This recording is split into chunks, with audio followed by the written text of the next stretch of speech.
Hey, what's going on, guys? Welcome back to the Brotel. Hope you guys didn't have a hard time trying to get Xander. In my opinion, his battle was a lot easier compared with some of the other ones, but it's probably because I had the right units. Anyways, I'm going to go over Xander's default kit and some build suggestions afterwards in the second half of the video. Alright, so here's Xander, Paragon Knight. It's kind of funny, his title is the same as Cordelia's, but backwards. Anyways, his stats are 44 HP, 32 attack, and 48 with his weapon equipped, 24 speed, 37 defense, and 17 resistance. His stats are pretty much the same as Eldigan's, just 3 higher defense, 1 less HP, and 2 less resistance. Xander is very bulky with above average HP and tied for the 3rd most defense in the game. His resistance is just terrible. He just dies to literally every blue mage and a couple of red mages being Tharja and Rag. If you think about it, he's basically like an armor type that can move 3 spaces. That mobility is valuable because mages are his main weakness, and he's going to need that mobility in order to take them out during the player phase. Here comes the problem. Xander can only 1-round KO 4 mages, which are Julia, Nino, Sophia, and Soren. The mages he needs to be able to kill are the blues and the popular red ones, and we can help him do that with a build that I'll mention in the second half of the video. He's got the legendary Siegfried. It's got that built-in distant counter effect, which is amazing. It's extremely powerful on guys with decent attack and high defense as it expands their coverage when baiting and countering.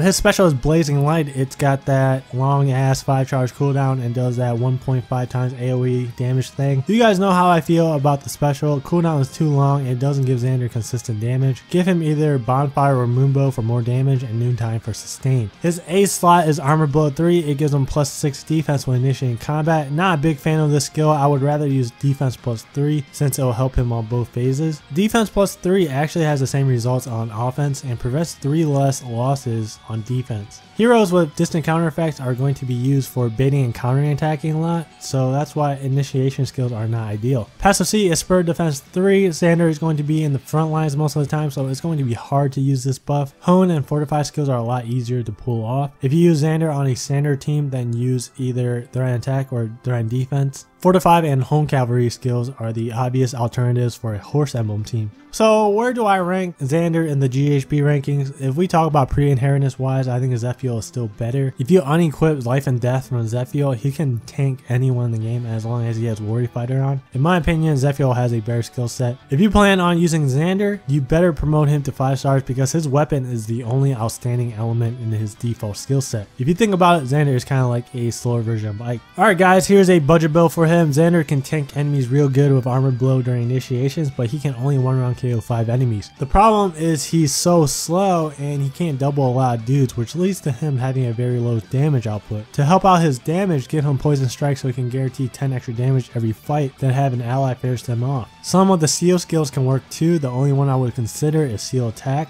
Using Seal Attack is kind of like having Armor Blow for the enemy phase. Drag Back is a nice option as well to combo with Armor Blow. Assist is flexible. I would recommend Swap, Reposition, or Reciprocal Aid. It's a pretty simple build, so there's not really much to it. Just tank hits and do damage. It's relatively cheap, only 855 SP. Here's a more interesting build. Fury and Vantage is like peanut butter and jelly. They combo very well together. Everything from Fury is useful for Xander, including the speed. The speed will help him survive 5 more heroes on defense. With Fury, Xander will survive versus every single Lance hero when defending and can even defeat some of them with the help of Bonfire. If you are running a 3-charge special like Bonfire on Xander, it will be ready to activate on the player phase if you bait and counter one fight. Bonfire can 1-round KO 80 heroes and 96 with Threat and Defense. This build can also defeat Xander's worst enemy, Reinhardt, in any of the blue mages out there except for Male Robin, but Xander has to be in Vantage range. Basically, just attack a blue mage while in Vantage range. The blue mage isn't going to die from the attack, but they will if they activate Xander's Vantage skill. Let's talk a little bit more about the Reinhardt matchups. Xander can double Reinhardt and bring him down to 10 HP and also get 2 charge from it. Reinhardt then attacks and dies from Vantage, which gives Xander 3 charges. Then Xander can most likely go and one-shot someone with Bonfire. C slot can be replaced with Horse buffs if you got the Horse Emblem team. This build isn't too expensive, 1 3-star and 3 4-stars. Total SP is 1,725. So this 3rd build is focused primarily on baiting and counterattacking. You don't want to initiate any fights with this build since you might get out of quick riposte range. Xander's results with this build is 87 wins and 9 losses. Moonbow will be better than Bonfire here because it gives him 15 more wins and will activate every time quick riposte activates. You can run attack plus 3 instead of Fury, but the results are slightly worse, 85 wins and 17 losses. And if Xander ever gets low HP, you can use Reciprocal Aid to restore him back to full. C slot is flexible. 1 3-star, 3 4-stars, and 1 5-stars. Total SP is 2,355. Alright guys, those were my builds and thoughts about Xander. I had a heavy blade build in mind, but I was like, does anyone really want to sacrifice Ike? Maybe I should have put it on there anyways. Let me know what you think about him and how you are planning to build him in the comments below. Thank you guys for watching, and I'll see you guys in the next